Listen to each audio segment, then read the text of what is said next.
listening to the Rugby Coaches Corner podcast with your host, Andy Plymer. Bringing you up-to-date coaching concepts from the world of rugby.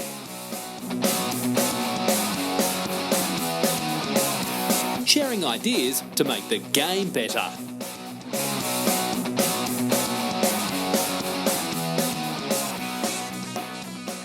All right, welcome to episode 77 of the Rugby Coaches Corner podcast. I'm your host, Andy Plymer, and joining me today is Dave Morrow. Dave is a retired Canadian Armed Forces infantry officer and did one operational tour in Afghanistan during 2010-2011. He is also a former high school teacher, which is how we first met, and recently, well, not so recently now, but recently completed his Masters in Educational Leadership, where he researched high school concussion management programs. He now runs his own personal training business tailored for military, police, and EMS professionals. He's played 0 games of rugby in his life, is a good mate of mine, and it's a pleasure to have him on the show. So welcome, Dave. Hey, buddy. Thanks for having me on. Yeah, no worries. This is round 2. We tried one in my basement with a few beers as well, but the audio didn't work out. We'll blame the audio, not the beers. Sure, yeah. That's the one we're going with. Sounds good. And you got your 6-month-old daughter in the background there, Olivia. So that's right. We're doing this in tandem. She's going to take a few questions for me. So if that's all right with you guys, this is pure podcast dad life we're doing right absolutely. Now. Yeah, totally. All right. So as I mentioned in the intro, you didn't grow up in a rugby background. What was your childhood like? What kind of sports were you into? What kind of activities did you get up to? Yeah, right. Well, let's just clear something up with the rugby. I did go to one practice. Yeah. In grade 7. So when I was 13 years old. So to say I have no experience, I don't know. It's kind of rough. I never followed through. Okay. I never followed through. I liked my football a little bit too much to give that up for rugby. But needless to say, it's been one of those things that I wish I had kept on doing in my folly of my youth. I think I went down the more common path, which was football, and that was rugby was definitely not nearly as popular as it is now, and it's definitely something that I think I'm gonna get my kid to do with the junior rugby that you got going on in the West Island. Kids, you've got a daughter too, and it's blowing up women's rugby. So I know. Starts ASAP.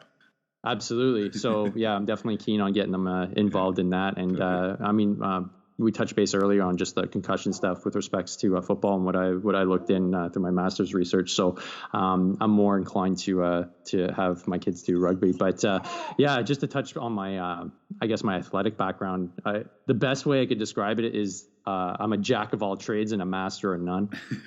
It's like most of us. Yeah, I mean, I'd never had a sport that I was truly good at. I was just generally okay. And the thing is, I could usually pick something up pretty quickly. But then just the nature of who I am, I tend to get bored with things. So then I'd be like, oh, let's try this instead. And so to give you an idea, I played hockey. I always wanted to be on the Montreal Canadiens. For all you listeners out there, that's the best team to ever exist in the world of hockey in the NHL. Nobody's even come close to the amount of Stanley Cups. No big deal. But besides that, I play basketball. I guess the sport I was best at was swimming, to be honest. But that one didn't fire up my engine because it wasn't a team sport. Yeah, like I get to hang out in the pool, but I used to do the IM relays, which was great because I could swim butterfly, which a lot of guys couldn't. And so I did okay there, but I didn't pursue it. I became really into running, especially after I joined the military. So I like doing, medium distance runs with, half marathons and stuff like that. And, sounds horrible. Yeah, well, I mean, like that's kind of like my happy place, man. Yeah. I love going on those runs. Yeah. And like I said, football, I played up until CJEP. Yep. So that's until I was 18, 19 years old, and that wasn't going anywhere. I rode the pine more than I ever got on the field. So I was like, I think I'm done. And from there, really, the only thing I really excelled at, I guess, athletically was all these things put together. I guess all came to like a head when I joined the military because that's where my generalist approach was best suited. Yeah, for sure. I was an infantry, I made it up to, infantry senior non-commissioned member. So I was a sergeant at one point.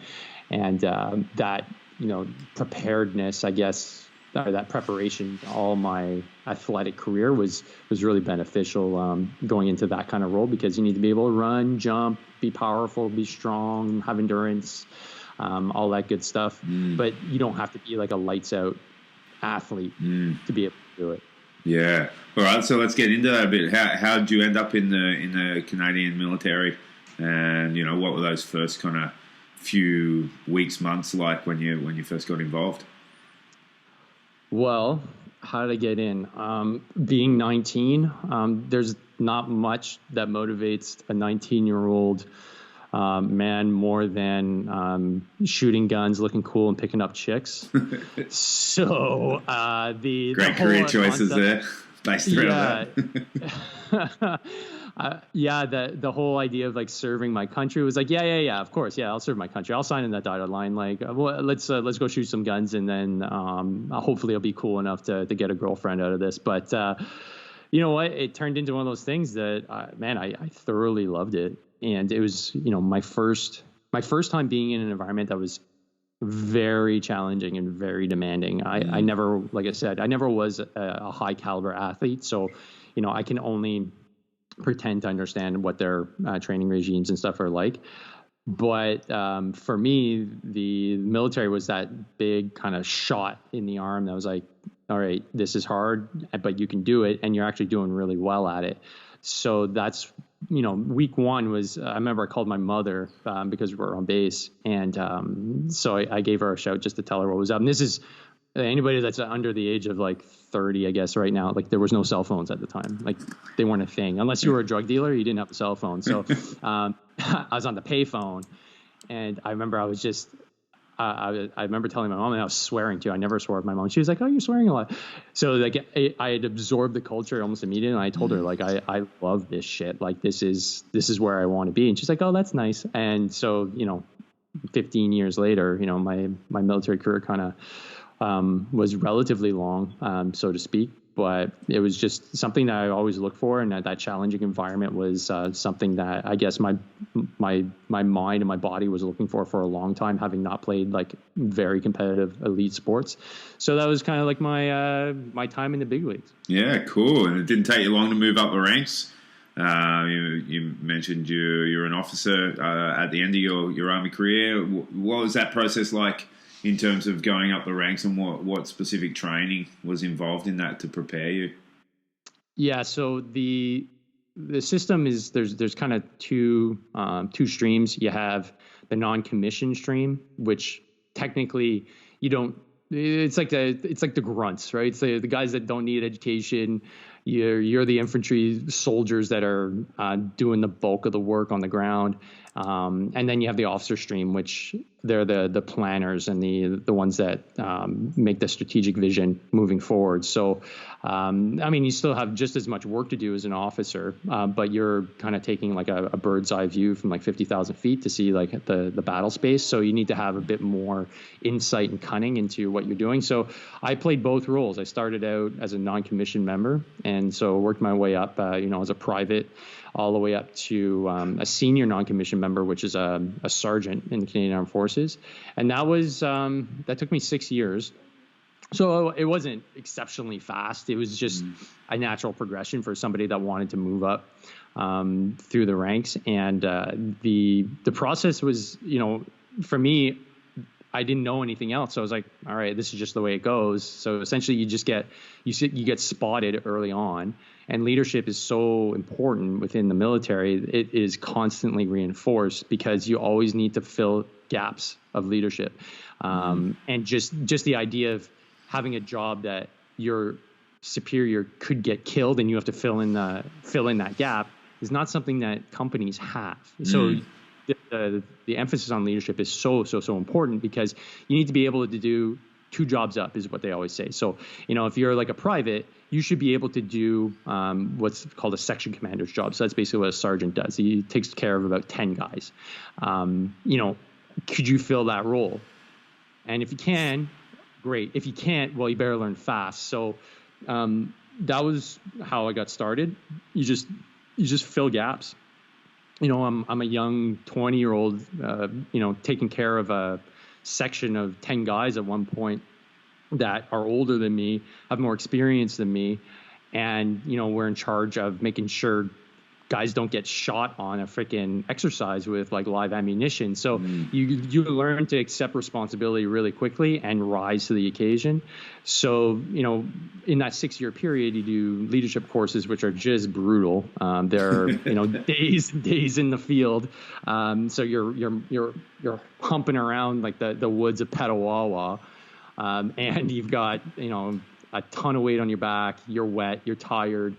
And then on top of that, you got to think and give orders and execute plans and make sure your guys are checked out and make sure that everything's working as smoothly as it can, with no sleep. So it's a real proving ground. Not many people get to experience that, but it definitely puts you in a different mindset because you realize that you can push yourself to another level. That an athlete will never put himself in like 5 days of sleep deprivation and then go and play a game. That doesn't make any sense. Your performance is garbage. But for the infantry, especially, the idea is that they want you to be in such a deficit and still be able to perform at a high level because you need to be able to. That's the reality. Withstand the stress, and it's the artificial stress of combat, so that you don't break. And that's a valuable lesson. And then after that, like I went and deployed to Afghanistan, and then I came home, and then I did another leadership course, which was to become an officer, which was even worse because I was old. I was in my 30s. Like, you can do all kinds of dumb shit when you're a kid, and your knee miraculously doesn't feel awful after you twist it, 20 minutes later. But when you're 30 and you do it, all of a sudden it's, Advils and going to see the doc and wondering, like, are you going to be able to get through the next day, just because your body's not as resilient as it was when you're a kid. So that was kind of the main difference between the two streams. Well, you've been perfectly trained for parenthood then, with the 5 days of sleep deprivation. Parenting's a breeze of young kids now. Oh man, I tell my wife too. I'm like, because I get it. Like, it's hard, sleep deprivation. When you don't have consistent sleep. But if you're not used to it, it just wreaks havoc on your just everything about what you're trying to do. And then you have to go to work after. Forget about it. But for me, I'm like, well, I'm not wet. I'm inside. Glass half full. Yeah, nobody's yelling at me. I can go to the fridge and eat whenever I want. I'm all right. But that's the difference in mindset when you go through something that's just awful. And like, nothing's chafing on my body. I don't have sores. Like, there's no mosquitoes on my face. I'm like, everything's a check in the box. I'm like, man, I'm just tired. Awesome. That's it. Good. Carry on. Yeah, that's a good one. I like that. I just from what you're saying there earlier, I really like the concept of 2 jobs up, being able to perform 2 jobs up and to fulfill the turnover for whatever reason. So I think that resonates. I just got off a call before we were chatting just about some local coach development and how there is just such a massive dearth of coaches in our community here where we're based. But that's not, I think that's a global thing too. But that concept of 2 jobs up could be applied in terms of coach development with regards to, okay, you're a player today, but guess what? Tomorrow you're coaching this part of the session, because you never know. The coach might not show up, and who's going to lead the show? It's going to be you. So let's get planning, and let's start practicing some basic coaching pedagogy, and to prepare for the inevitable, which is you're going to lose a coach one day, and we need to fulfill that void as a club. Yeah, absolutely. And what I've found, I guess, with my brief time working in the private sector, is that that's not something that's instilled, because that concept's like, oh, I'm training somebody to take my job. I don't want that. Why would I want somebody that could do my job? I want to be the only one that can do my job, because I want to provide for my family. So the idea of the organization taking up greater importance than the individual, that's Army 101. That's military 101. We're not out there for our individual needs. We're out there for the collective. So like a team, like a rugby team, same idea. The collective is more important than the individual. So if that culture is instilled in a team, the sky's the limit at that point. Yeah. Well, speaking of teams, you're eventually deployed to Afghanistan and led a team over there. How did that team develop, and what were some of the lessons you learnt from that process that you feel could be applied to coaching and leadership? Right. Well, I think my daughter's going to take this one, but so here's the good and the bad about what happened is I was training a team to go over and deploy. The unfortunate thing is right before we're about to deploy, everything changed. And they said, oh, yeah, sorry, your team no longer going with you. You're going on your own, and they're going to be punted to somebody else. So with that, I was kind of, in a place where I was like, well, that kind of sucks because I put a lot of time and effort. It was a small team. The idea was that they're going to be, I was going to have a driver for one of our vehicles and a gunner, so on the machine gun. And then, myself, which was like the quote unquote operator that was going to be doing and conducting meetings. And my job was essentially to bring stability to my area of operations. So I had to have somebody basically like watching my 6 o'clock while I'm like talking to locals. So that I don't get like an axe to my head, or somebody comes around and like ambushes me. Now, the idea also is like I'm going out with like an armed section of guys as well, but I would have my own team. But then all of a sudden that was stripped away. So the lead up to that was essentially, I've been practicing leadership for about a decade up until that point. But then it was, okay, this is for real now. This leadership and that I'm, practicing and this that I'm implementing for these, young privates, and they're, very young private and corporal at the time. So they don't have as much experience as I do, and I haven't been deployed to Afghanistan. Neither of these guys have deployed to Afghanistan either. So I need to be the guy that is showing the example, because we're going overseas to an environment that we don't know and we don't have any experience. So we're going to have to do a lot of prep to make sure that we're actually ready to go, and any eventuality comes up, we're ready for it. So the one interesting thing, this is probably, I guess the best example, is that because I deployed here in Quebec, I was attached with the French battalion of the Royal 22nd Regiment called the Vendus. Everything is French. And growing up here in Montreal, like I'm bilingual, but my French was like I call ghetto West Island French. Like it was not up to scratch, but I had to work every day to get my French a lot better. The soldiers that were going to be in my charge, 100% French. Like their English was very poor. And the reason why that's important is because we knew we were going to be deployed with Americans. And in the eventuality that you need to get on the radio and you need to, call in reports, you need to be able to communicate. And if you don't speak English, that's going to be a serious problem. So I made that what I call a standard operating procedure, is that we had to do basically a joke of the day. So just to break the ice, because the guys were really nervous to speak to me in English. And I also wanted to show the example. I'm like, okay, I'm only going to speak to you guys in French, and we're going to have this two-way, but you have to make me laugh every day with a good joke. So that concept of like, let's just make it fun, make it enjoyable, but also there's a direct purpose for this. It's that you may need to call in something, and this might save somebody's life. So there was a seriousness attached to it as well. So that was great, because you know what, the guys loved it, and we still kind of chat about it. And they throw a joke to me every now and then. Like they're all doing their own things.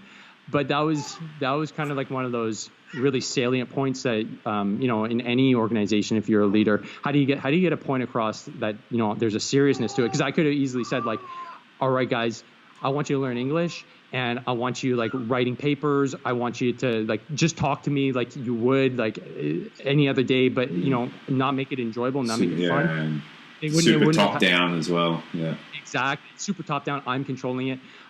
So that's always been kind of like my leadership style, is like to find a way to actually make it enjoyable, but to also have the intent there, which is obviously to learn better English, but to also make sure that operationally we're better off. And that was the other things that are included also being physically fit, monitoring that, and just building rapport.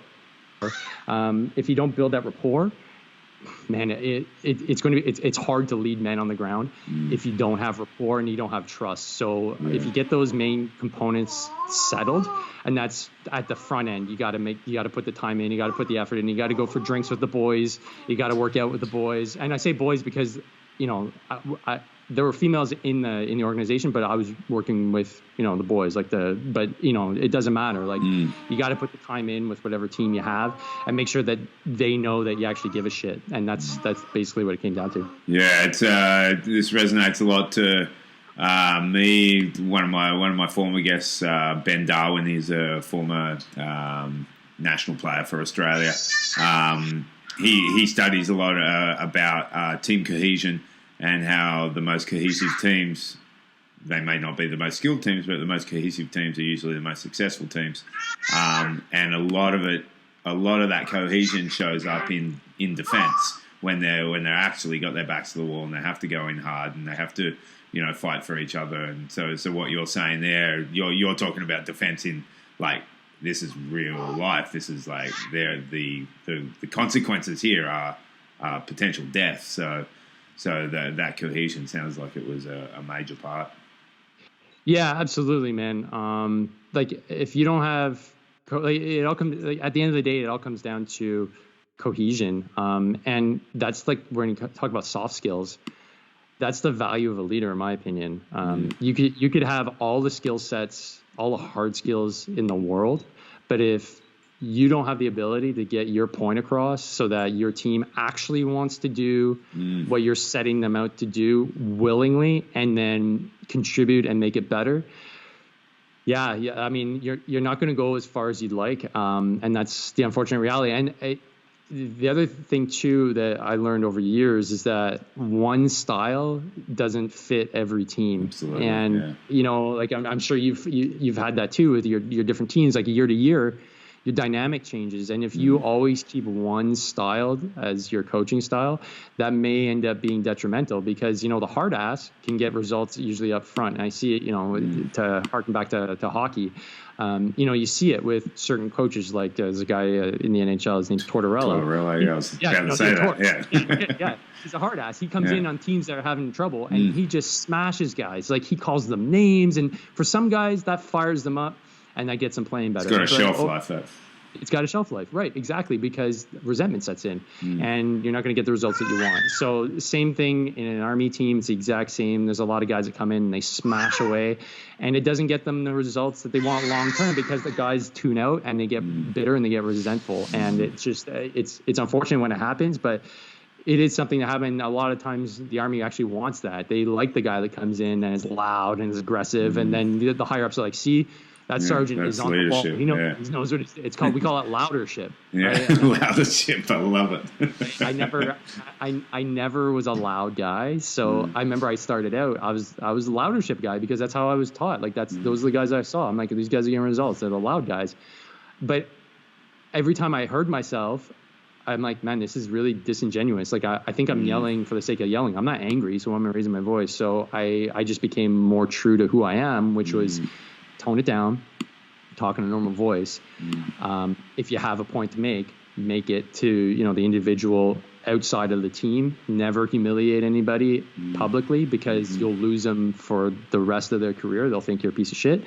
And just make sure that you're deliberate. And one comment I remember I heard one of my troops say years ago, and I guess they didn't know I was around or whatever, but I overheard them. They're like, "Oh yeah, don't worry about Sergeant Morrow. He won't yell at you, but he'll pull you over to the side if there's something wrong and let you know what's what." And I'm like, "Yeah, that's it. Nice." Yeah, cool.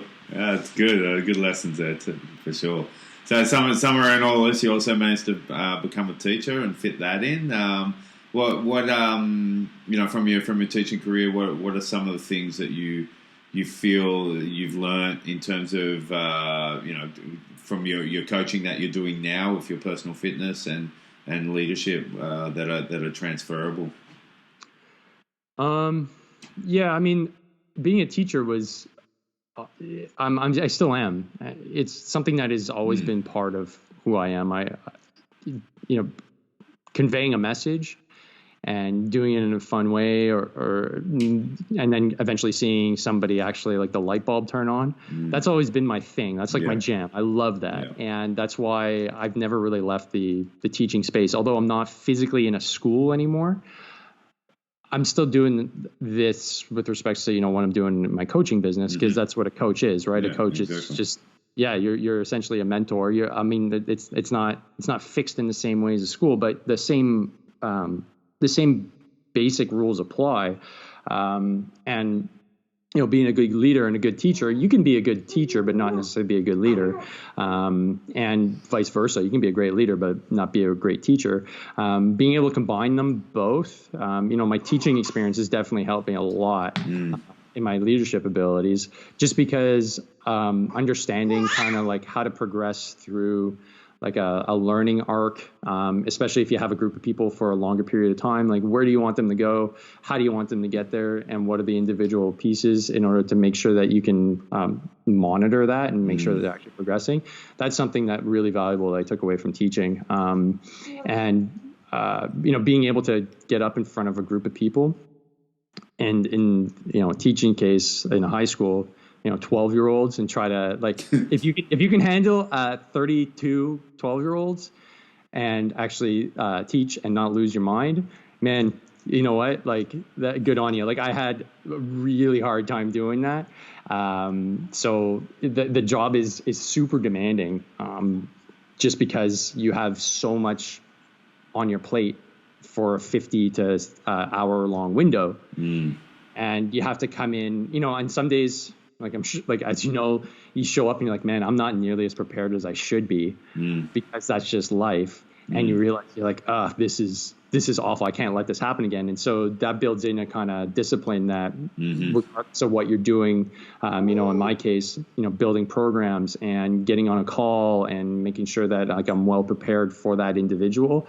That's something that has really played into what I do now, which is make sure the plan is well set, make sure that when you enter into something, it's not shot from the hip, and make sure that you monitor progress and constantly be able to change on the fly if necessary, and make adjustments and corrections on the spot, so that there's no latency between something that is done improperly, in my case, like a movement pattern, and the actual correction, to make sure it's done in a short enough window that we can correct it and start moving forward. So,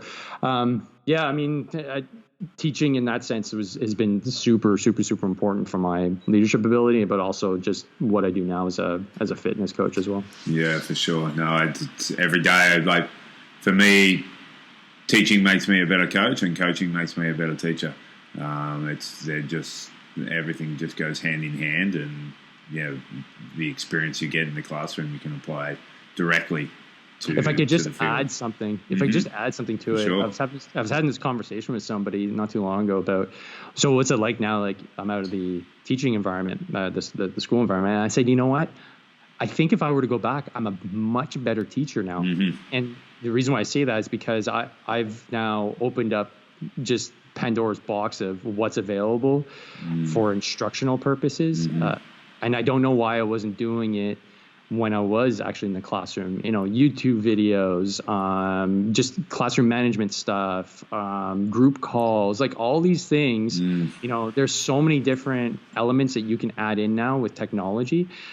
And I do a lot of micro lessons now. And I feel that, I'm working with obviously adults, but I'm sure the same value is there for kids that would really benefit from different modes of communicating a message. So I do think I've become a better teacher in conveying a message, and just doing a podcast and all this stuff has really helped with just the way I speak and the way I think and the way I present myself. So, if I ever were to go back in the classroom, I think I'd be much better at getting results and getting kids from point A to point B. Yeah, I think that's a good point, especially not just teaching, but coaching. I think we can be guilty as teachers and coaches to, once we get that degree or we get that coaching certification, that we stop moving. We can't stop moving. We have to keep developing and keep growing, and whether that be through formal continuous professional development, or informal, like you're talking about, where it's a chat over a coffee or a Skype conversation, or you're running a podcast, or you're listening to a podcast, or anything of that nature? That you need to keep ticking away, because once you stagnate, the pilot light can go out on how much joy you can get from your day-to-day tasks. Yeah, absolutely, man. Yeah, I'm totally tracking on that 100%. Yeah, cool. And you also, when we were working together at the same school, you were also doing your Masters in Education Leadership, and you researched high school concussion management. Can you tell us, like, just broadly what that project was about and how you rolled that out? Yeah, sure. That was based on me seeing a bunch of students, but my students, walking around the school with sunglasses on, and I didn't know what was going on, and so I just asked around, like, is that because of concussions? Yeah, sir, it's because I have concussion. So I was like, okay, cool. I didn't know any of the research other than, there's a lot of talk in the NFL about CTE. So the, incidence of concussions and the awareness of concussions was going up. So I was like, oh, okay, that's cool. And then the next question was, okay, well, how come kids that are in my class that have sunglasses on, I don't get like a formal kind of report? Because I don't really know what's going on. What do I have to do with these guys? And so I get kind of piecemeal information from students, from the administration. So there was an inconsistency there. So I decided, well, I need to come up with a project idea for my master's. So therefore I decided, let's make it about designing a proper protocol for the school. So that's kind of how I got involved in the whole concussion space. And I have to tell you, like, it was really eye-opening. I was super passionate about getting into the research, and it was just, it was eye-opening because we're kind of at the tip of the iceberg. And, especially in Quebec, we're a bit behind. Not only Canada, but also the Americans. The Americans are doing a lot of good work there. Some of the main things that really stood out, if we're just talking about, getting kids, and I'm going to say kids, so anything under, let's say, 14.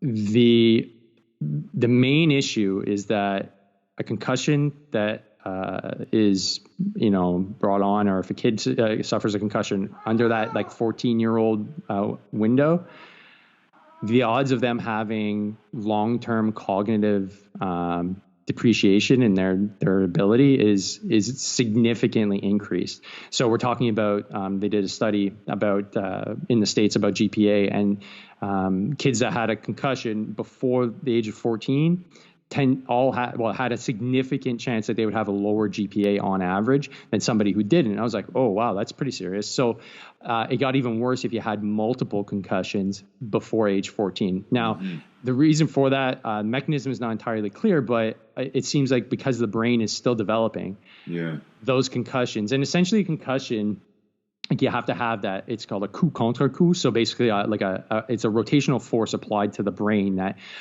ends up causing the concussion. So like a lot of people would assume, like, oh, taking a really hard hit to the head, like to the side of your head, will cause a concussion. Well, odds are no. Like, if you take a baseball bat to the head, it won't get a concussion. It's when your head slams onto the ground and then snaps back. Or you take a really hard hit in rugby, and you get that head that snaps back. That's where you get that whip action going that causes the concussion. And essentially, it's your cells, your neurons in your brain that are now leaking out electrolytes. So it's that inability now to process that is causing the cognitive dysfunction. Now, most heal up within 7 days completely and don't have any symptoms. But if you're in that window of under 14 years old, it can be pretty serious. And if you don't have a proper protocol in place, this was the major findings, that if you don't have a proper protocol in place, which diminishes the stress of the student through ensuring that they know they're going to be followed and they don't have to do their schoolwork and they can catch up and there's going to be no penalties, significantly increases their ability to heal 100%. And 90% of those kids within that 7 days will heal up. The remainder will take anywhere up to 2 months for some of them at the farthest end. So the important thing is that you have somebody in your school that can actually manage that. And some of the schools in the States are adopting the CTL model, which is a concussion team leader model, which is the model I proposed, where you have a member of your staff, and ideally it's a nurse or an athletic therapist that is outside of the actual teaching organization or the administration. Mm-hmm. And what they would do is anytime a student would get a concussion in or outside of school, they would be the main point of contact, and they would contact the parents, and they would monitor the students as they move through their concussion protocol. So it's basically a school-wide campaign to ensure that your students, especially if you have a very active sports program, to ensure that their health is put at the highest level, and that there's no risk, or at least you mitigate the risk of long-term cognitive disabilities. So that included things like doing sensibilization. I shouldn't say that's a French word, but doing sensitivity training at the beginning of the year for coaches, staff, and teachers. And it doesn't take long. It takes maybe like 30 minutes, 40 minutes, and then all the sports teams just to have their coaches really on point as to how to look for concussions and how to have a safe environment for concussions to be reported, because a lot of times athletes don't want to report them because they want to be on the field and they want to play. So if they understand that this might be detrimental to their health long term, and the parents understand it as well, that whole system it's not the easiest to implement, because there's a lot of cultural or I should say inertia in a lot of schools to implement something new, and especially hire on somebody that would be taking care of the students long term. A lot of schools, especially public schools, don't have the budget to do that. So where do they go from here? There is legislation now in Quebec. They're not quite at Rowan's law, which is the law in Ontario, to ensure that concussions are taken a bit more seriously. But it's slowly starting to change. And with respects to that, my research has been brought up to the provincial government here, and they're looking at tabling it and adding it to another bill that they're considering. So there is movement here, which is good, but there's definitely a lot that can be done. And just to add just one more point to finish up on this whole research side of thing, concussions and neck strength are directly correlated. So for a young athlete, especially under the age of 14, getting those necks strong should be a prerequisite for any contact sport.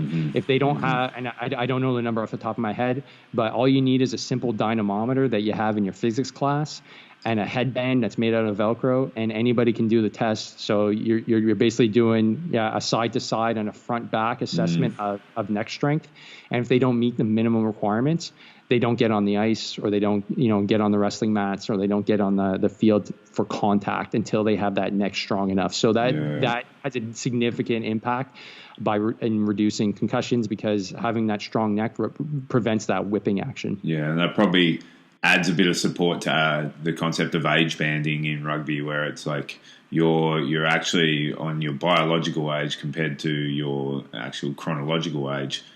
We probably need to look at where you are physically and who you should be playing with, especially when we get to the contact parts of the game. Yeah, no, it's obviously a really important area, especially in the context of rugby or any contact sport. And you did bring up Rowan's law. So for the listeners outside of Canada, Rowan Stringer was a high school rugby player. She died on the field in 2013 from second impact syndrome, and that from that tragedy, some really, really strong legislation has come out from the Ontario government in terms of responsibility of coaches, responsibility of schools. The Rugby Canada has really led the charge here, and they've got some really gold standard concussion protocols around. With the saying, like, when in doubt, sit them out. So if at any stage you feel that a player is not looking right, you saw a hit, you think, oh, wait a minute, that looked a bit rough, just take them off the field. It's just not worth it. It's a game that everyone's going to forget about in 2 weeks' time. But this is someone's life that you're dealing with. It's in your hands, especially as coaches. So, we can't stress it enough. Can't talk about it enough on this program for sure. Yeah, absolutely, man. That's you you don't have to have any kind of fancy training to just have a feeling, right? You see one of your athletes taking a pretty brutal hit. There's no harm in saying, hey, look, I know you might feel fine, but why don't we just sit you out for this one? There's plenty of more games. And if you're good to go after you get checked out, awesome. Just to be a little bit more vigilant and not worry about, the score on the field and like the championship so much as, this kid's potential to actually be great academically, for the rest of his life.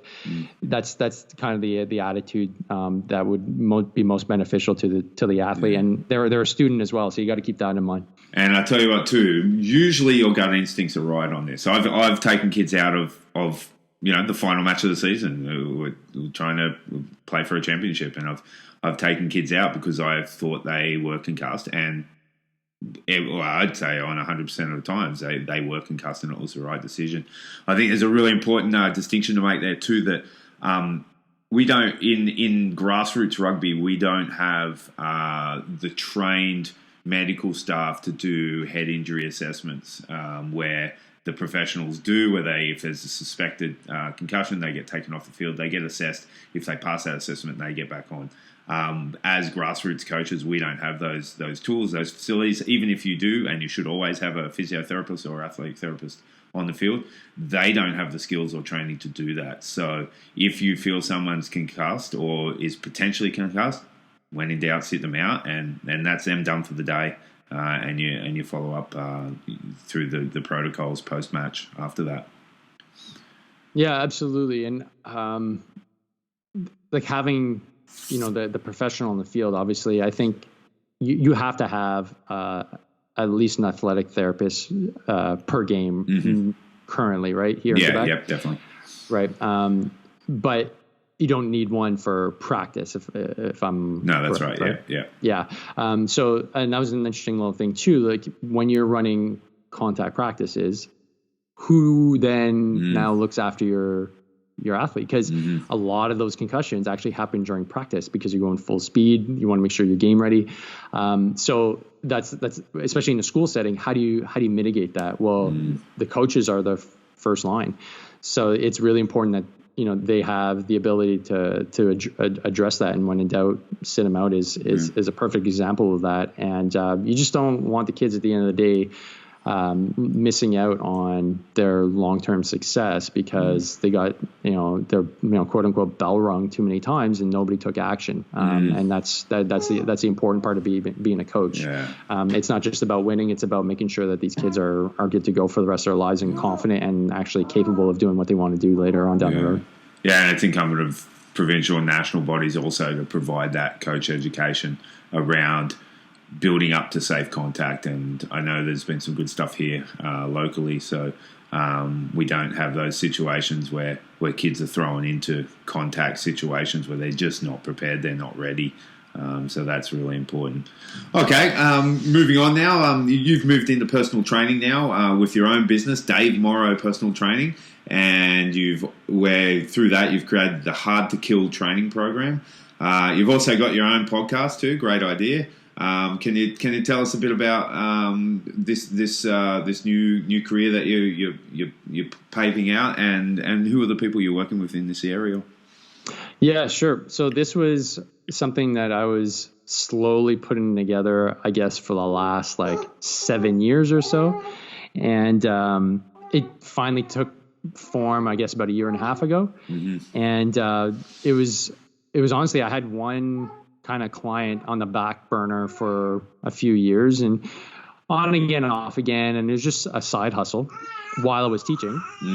And the idea was I wanted to provide quality personal training online to members of the Canadian Armed Forces, especially here in Montreal, because I got injured in Afghanistan in 2010. I herniated my back and I messed up my knee a little bit. And when I came home, I was incapacitated. I just assumed I was good. I was like, whatever, I'm young, I'm going to suck it up and take pills. But it came to a point where, I was missing a week of work. I couldn't take care of my family anymore. And I realized I couldn't go on like this. It was untenable. So I said, okay, from now on, I'm going to figure out why I'm banged up, because I got got released from the military because of my injuries, and it was unfortunate because I really enjoyed the military. And I worked with a coach for about 2 years, and after working with a coach for about 2 years, I came up with basically my program. And so then I started implementing it with some of the guys, because all the same issues keep on cropping up. It's back injuries, knee injuries, hip problems. And the reason for that is that we do runs, we do push-ups, we do sit-ups. And the guys that are doing it, and I was one of them, I wasn't a personal trainer. I was just experienced enough from my own personal experiences to do some stuff. But was I doing them right? Was I doing the periodization right? Was I making sure that the guys' movement patterns were right? No, I had no idea. And this is endemic in the military, and there's nobody there that's really fixing it.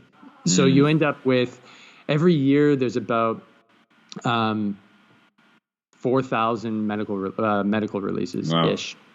Since that 4,000 releases, and about 1,600 of them are medical releases. Right. The overwhelming majority of them are musculoskeletal, and the rest are psychological.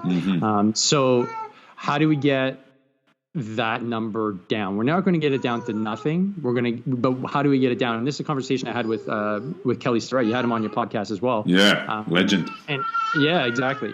It was, how do we get our warfighters fighting better? And that was my initial thought. Like, how do we get guys fighting better and staying in the fight longer?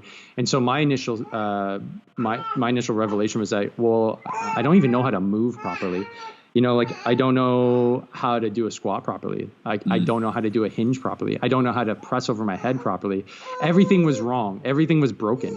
So I just took years to fix that. And I used Kelly Starrett's Mobility WOD as a great reference. His books obviously were awesome. You were the guy that actually, you were actually the guy that put me in touch with him. All right. Well, in the sense that I wasn't tracking him. Like I didn't know what was going on. You're like, yeah, check this out, mate. And I was like, okay, cool. And I don't sound like that. Well, I didn't want to do my shitty Aussie accent for your listeners. I didn't want to embarrass myself. So with that being said, I basically changed everything that I did, and that was through movement. And so I just wanted to make sure that my clients got the same benefit so that they could stay in longer. So I work with veterans that are like myself. They're usually retired. They're probably out because they have a musculoskeletal injury, usually a back problem, and we just build, basically through what I've gone through, a program that can actually benefit them to move better so they can do stuff for their family and stuff like that. But then I also have, the other stream, which is the younger guys are looking, that are really hard charging, that want to get to another level, especially if they want to go, to the special forces world, which is not easy to get into. You need to be an elite level athlete to get there. How do we do it? Well, we look at, again, movement patterns again, and then how do we do things with a lot of load, but also a lot of volume. Build that motor.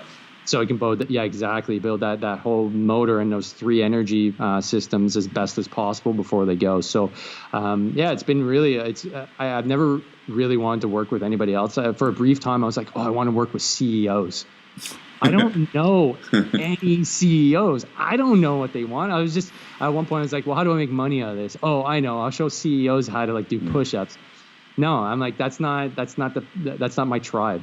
Your wife's the CEO of your household, though, so you know one. Yeah. She's what I call Niner domestic. Niner on the net in the military is your commander. So Niner domestic is the wife on the nets. Yeah, cool. All right, that sounds awesome, and I'll put all the links up in the show notes. So if people want to go check out your pod and your page, your Facebook page, you're pretty prolific there, doing some good stuff on Facebook Live and throwing out some freebies every now and then too, which is great. So yeah, it's been awesome having you on the show. We always end the show with the same final four questions. I'll do it in a more general sporting context rather than solely rugby. So when you were a kid growing up, first question, who was one of the athletes that you idolized as a kid? Oh man, Kirk Muller. Captain Kirk was and still is my boyhood idol. So he hasn't aged a day. You watch him on the bench, he's 20, looks 20. I think he got to age 30 in his 20s, and then he's just kept it stable. He's always been that solid grinder. He was the last Montreal Canadiens captain to win the Stanley Cup. he's just all around awesome dude. And I have like a binder full of his hockey cards because I just collected everyone I could possibly get my hands on, because if I was to be in the NHL, I'm like, that's the guy I want to be. He's humble, but he puts the puck in the net. He gets dirty in the corners. Like he was always back on defense. You couldn't have a better hockey player on your team. And he's the one that held the team together really and got us our last Stanley Cup in 1993. I can't believe it was 26 years ago. But he's always been my not just my hockey idol, but just my professional sports idol for a very long time. And I got to meet him I was coming home from a night class, and I got to meet him randomly. He was coming out of one of the hotels downtown Montreal, and I recognized him right away. I was like, oh, and I got that like butterflies in my stomach. It's like if I was like a 14-year-old girl seeing Justin Bieber, I think that was the same reaction. And I went up to him all nervous. I was like, oh, Mr. Muller. He's like, oh, hey man, how you doing? And he put his phone away and he shook my hand, and we had a conversation for like 5 minutes about what I was doing. But I totally came off as a fanboy, for sure. But it was a great experience. I called my dad right away. I'm like, oh my God, you know what? That's awesome. Cool. And what about now? Who are some of the athletes you like watching do their thing? Well, this is actually good timing. This is a few days before the Super Bowl. And I'm not a massive football fan anymore. I've kind of fallen out with football. But the Kansas City Chiefs have Laurent Duvernay-Tardif on the team. He's a McGill grad, grad, alma mater, go Redmond. Oh, actually, I don't know if I can say that anymore. But anyways, go Redmond for the time being. He was Canadian all-star football player. Got drafted by the Kansas City Chiefs, and is the first ever NFL football player to be a doctor. He finished his med school at McGill while being a starting guard for the Kansas City Chiefs. And he's a giant. Essentially, the reason why I like him is because he's just an all-around awesome dude. Not only is he a hyper high achiever, he also has his own charities in Kansas City. He's going back to school again. He's a no quit, no bullshit, and just overall great human being that I think is like, I'm just ridiculously impressed by high achievers like him, but to be humble about it too, and just be amazing at like not only getting into the NFL is an incredible achievement for any professional sport league for that matter, but on top of that, to be a medical doctor on top is just, for me, that I don't know, like I don't know how you can achieve that, but obviously you're capable if you're driven. So he's a very big motivator actually. So if at any point I could get the chance to meet a guy like him, it'd just be a very interesting and very I think productive interaction, just to be in the same space as an individual like that. Yeah, makes you wonder what the hell you did in your 20s. I know. It makes me feel super insecure. I'm like, it took me about 7 years to get my Bachelor of Science, but that's normal, right? I was working on things. Oh, man. Yeah, about it. Yeah, cool. And third question, what about coaches? Who's a high-profile coach that you like what they're doing or what they've done? Yeah, well, that's the thing. Like, I always liked Mike Babcock. Was the coach for the recently fired Mike Babcock. Yep. I know. And the only reason why I really like Babcock is that, again, super humble guy and always got results. No matter where he was, always got results. And he just seems like the consummate professional. Now, why he got turfed in Toronto, I don't know. I don't know the politics there. But he's definitely somebody that has always kind of popped up as like, if there was a hockey coach that I really respected, it was him, So, and now like in the sphere, I guess, of like the online personal training type worlds, like Kelly Starrett would have to be my, like, he's like, I guess, a guru right now, if you want to call him that. I'm sure he'd cringe at the thought of being called that. But he'd prefer K-Star. He'd prefer K-Star, exactly. I actually, when I was talking to him, I didn't mention Dr. Kelly Starrett, and then I got like self-conscious. I'm like, I should have called him doctor, because I know how some people are like super, I guess, uptight about, that's doctor, but he's not like that, right? He's super like. Yeah, I had Nick Winkleman on. He's the head of performance for Irish Rugby Football Union, and I introduced him as Dr. Nicholas Winkleman. He goes, "Oh, you sound like my mum," because he's the same. He just was like, "I'm Nick," you know. Yeah, exactly. So yeah, definitely Kelly Stewart would definitely be like in the high performance category, especially in like the training domain. He's got to be the one. Cool. And last question, because it sounds like you got your hands full with Olivia. What about someone in the grassroots who's out there doing some good stuff and needs a shout out? Well, I don't mean to sound corny, but man, what you're doing is pretty freaking wicked. Like you're the inspiration for my podcast, and Thanks, just having been able to watch you coach and throwing in like all your little things, because you're doing research based coaching, like it's evidence based. So with that being said, like, you know, you're on the field, you're taking notes, like you're making little games for the guys to play while they're on the field.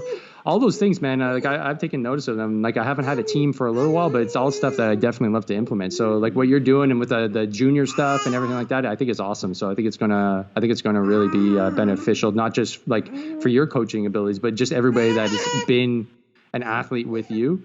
You know, they got like a top tier coach for that brief period that they're with you, and I think it's going to be very beneficial.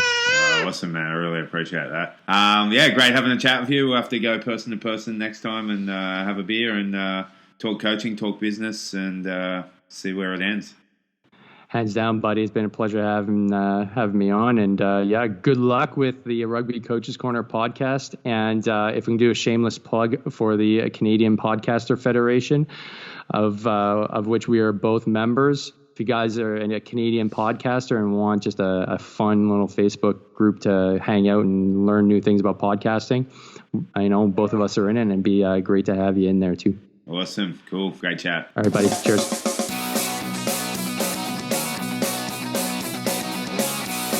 Thanks for listening to the Rugby Coaches Corner podcast. If you enjoyed the show, please leave a review via iTunes and keep listening for the next episode.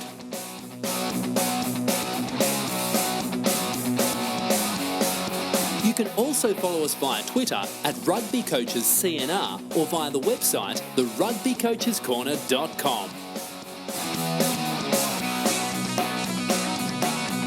Until next time, keep sharing ideas to make the game better.